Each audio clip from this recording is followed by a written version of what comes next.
서해안 지역에 많은 눈이 내리면서 전북 정읍과 김제 등 5개 시군에 대설경보가 발효됐습니다. 도로에 쌓인 눈에 차량이 미끄러지면서 지역 곳곳에선 교통사고가 났습니다. 정읍시가 폭설로 인한 안전사고를 최소화하기 위해 재난안전대책본부 비상 1단계를 가동하고 제설 작업에 나섰습니다. 정읍 지역의 63개 노선 408km 구간에 모래살포기를 장착한 장비 12대를 모두 활용해 제설 작업을 이어갔습니다. 경찰 수사를 받는 스토킹 가해자에게 위치 추적 전자장치를 부착한 전국 첫 사례가 나왔습니다. 지난해 전북특별자치도에 역대 가장 많은 9,600만 명이 다녀간 것으로 집계됐습니다.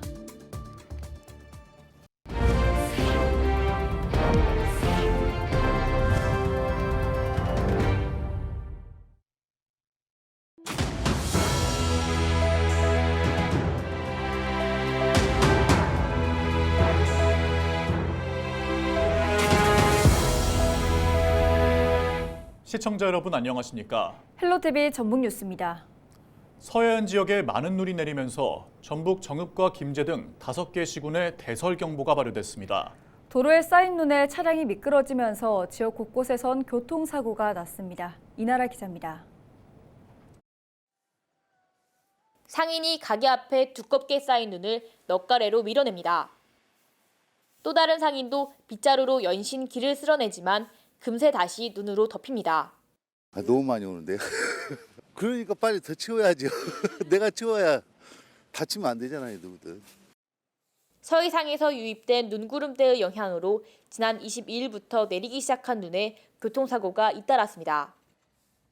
22일 오후 4시쯤 정읍시 태인면 일대에선 차량 다중추돌 사고가 잇따라 발생했고 터널을 달리던 차량이 눈길에 미끄러져 터널 벽을 들이받는 사고도 발생했습니다.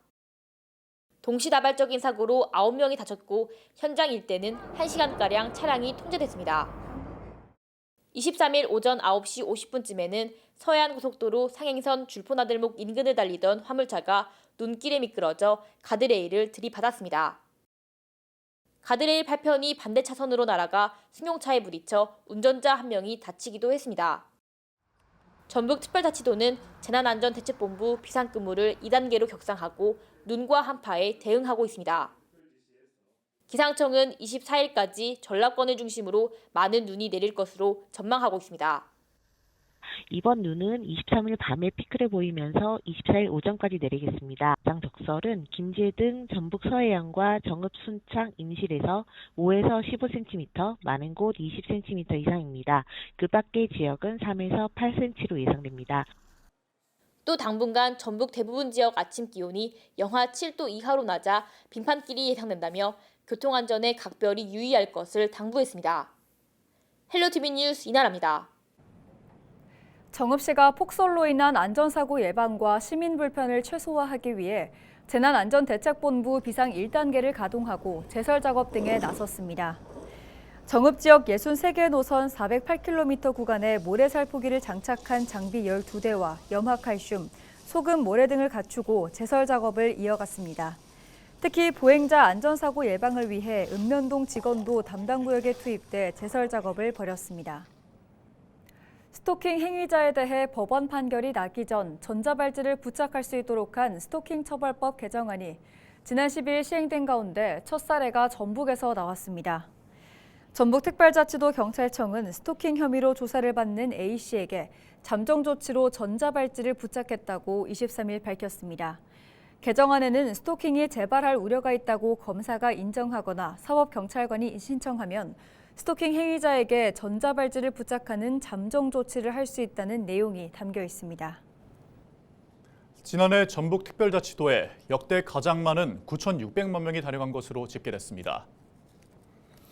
전북자치도는 한국관광공사의 관광 데이터랩을 분석한 결과 지난해 전북 방문객은 총 9,640만 6천 명으로 2022년 9,447만 명에 비해 2%가량 증가했다고 밝혔습니다.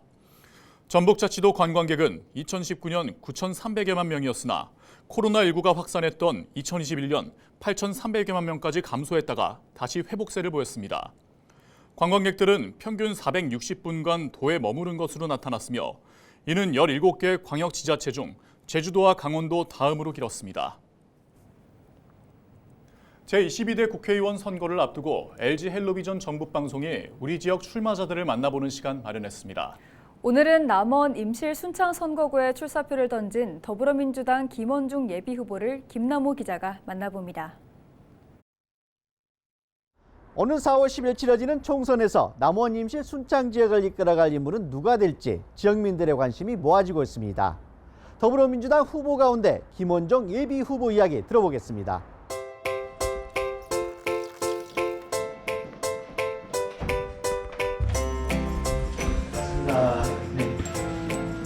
전선을 할때 응원하고 가겠습니다. 감사합니다. 어서 오십시오. 네, 안녕하십니까. 저는 22대 국회의원 선거 남원 임실 순창 더불어민주당 예비후보 김원종입니다. 반갑습니다.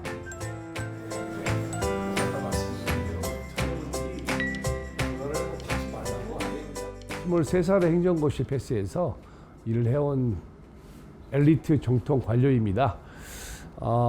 국민들을 위해서 많은 일도 했고 성과도 거두었습니다. 하지만 행정가로서는 좀 한계가 있었습니다. 세상을 근본적으로 바꾸려면 정치의 힘이 필요합니다. 그렇습니다. 저는 세상을 바꾸기 위해서 정치를 하려고 하는 것입니다.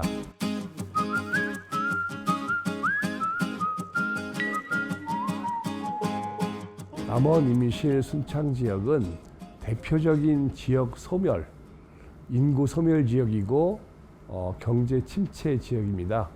인구 소멸을 막으려면 무엇보다 청년 인구가 필요합니다.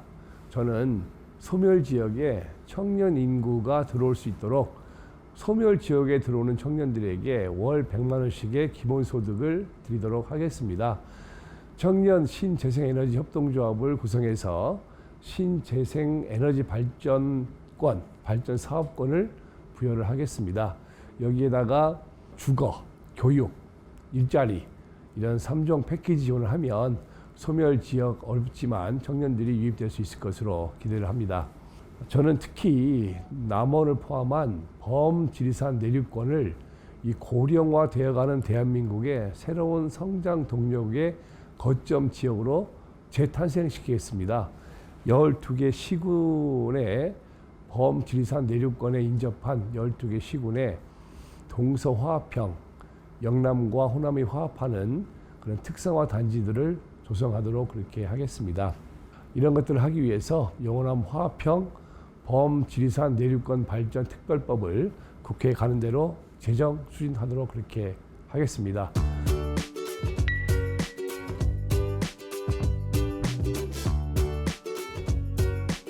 그동안 전라북도에는 많은 정치인이 있었지만 진정한 정책 전문성을 가진 정치인은 없었습니다. 저는 20대 초반부터 엘리트 관료로 일을 해왔고 중앙부처인 보건복지부와 청와대에서 국정을 기획하고 집행을 해온 경험이 있고 미국과 프랑스 등에서 세계 최고 수준의 정책 전문가들과 교류해 온 그야말로 전문가입니다. 지역 주민들이 어려운 점을 말씀만 해주시면 전문가인 저 같은 사람들이 그걸 해결책으로 만들어서 정책으로 제시해서 드리겠습니다. 저에게 정책 전문가가 필요한 시점이라고 생각합니다. 기본적인 많이 도와주십시오. 많이 도와주시면 감사하겠습니다. 어디 가시죠? 아이고.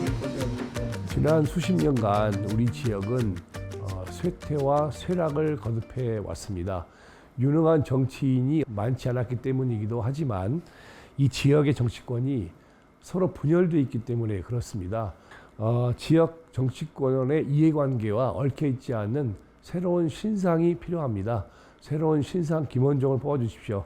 그래야지 우리 지역이 앞으로 발전해 나갈 수 있습니다. 저에게 표를 몰아주시면 지역의 경제 반드시 살리도록 하겠습니다. 지역 경제 발전 20년 앞당기도록 하겠습니다. 감사합니다. 이번 정서 꼭 통과하시고 포장도 통과하시고 그다음에 또 본선 때도 성공하셔가지고 나머지 쫙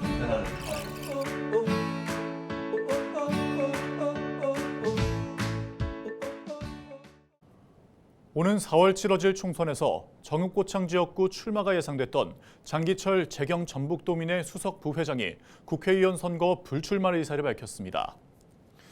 23일 정읍시청에서 기자회견을 연 장 부회장은 더불어민주당에서 당의 승리를 위해 도움을 주라는 당명이 있었다며 당의 결정에 승복하고 출마를 포기한다고 밝혔습니다.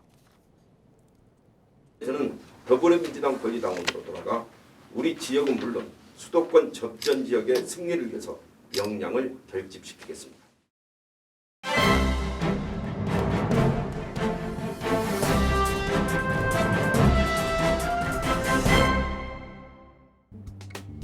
신문브리핑 전북도민일보 기사입니다.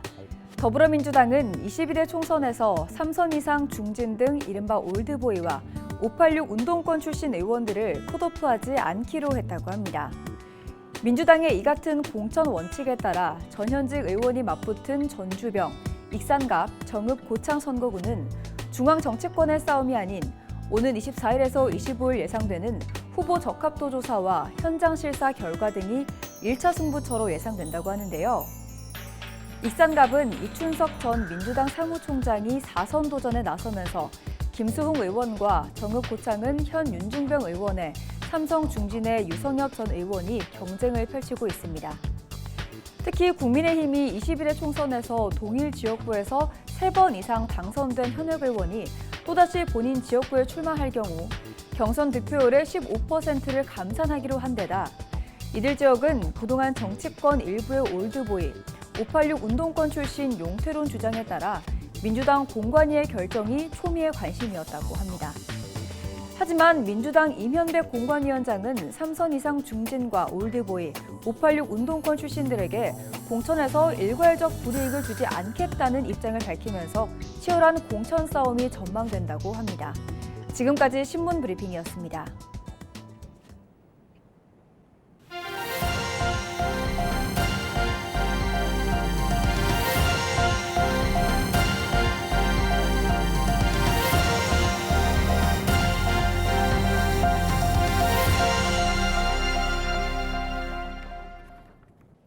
국민의힘 전북특별자치도당은 성명을 내고 야사당은 정쟁을 멈추고 민생을 돌아보라고 규탄했습니다. 국민의힘은 대통령실 경호원들이 진보당 강성희 의원을 강제로 퇴장시킨 것과 관련해 더불어민주당과 정의당, 진보당, 기본소득당 등 야사당이 국회 운영위원을 소집한 데에 대해 이같이 밝혔습니다. 그러면서 문제는 전과 오범인 강 의원이 운동권의 구태적인 버릇과 폭력을 휘두르는 버릇을 버리지 못해 대통령의 손을 잡아끄는 등 난동으로 폭력 행위를 가했다는 것이라고 주장했습니다. 한편 운영위 소속 야당 의원들은 23일 기자회견을 열고 대통령실은 운영위에 나와 국민 앞에서 이번 사건 경위를 소상히 설명해야 한다며 국민의힘 또한 국회 일원으로서 국회의원 폭력 제압 사태에 대해 침묵해서는 안 될 것이라고 말했습니다. 최경식 남원시장이 23개 읍면동을 대상으로 시민공감 열린 대화를 추진합니다. 지난 22일 주천면을 시작으로 오는 2월 7일까지 진행되는 시민공감 열린 대화는 최경식 시장이 주민들과 만나 주요 시정을 설명하고 어려움을 청취하는 소통 형식으로 진행됩니다.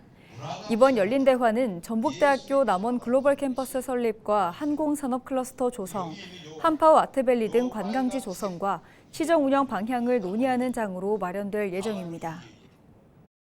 어떻게 우리 남원시를 이끌어갈 것인지에 대해서 설명을 드리는 시간을 한 20-30분 갖도록 하겠습니다. 그리고 궁금해하시는 내용도 마찬가지고 또 하시고자 하시는 말씀이 있으시면 그때 말씀을 또 듣도록 하겠습니다. 김제시가 시민의 현장 목소리를 듣기 위한 2024년 시민소통 열린 대화에 나섰습니다. 정성주 김제시장은 지난 19일 검산동 행정복지센터를 시작으로 오는 30일까지 19개 읍면동을 돌며 올해 시정 방향과 주요 정책 등을 공유합니다. 또 실과 소장과 함께 주민과 질의응답 시간을 갖고 주민 의견과 건의사항 등을 접수합니다. 정 시장은 올해도 시민의 소중한 의견을 모두 시정에 반영할 수 있도록 소통하겠다고 밝혔습니다. 이상으로 뉴스를 마칩니다. 함께해 주신 여러분 고맙습니다.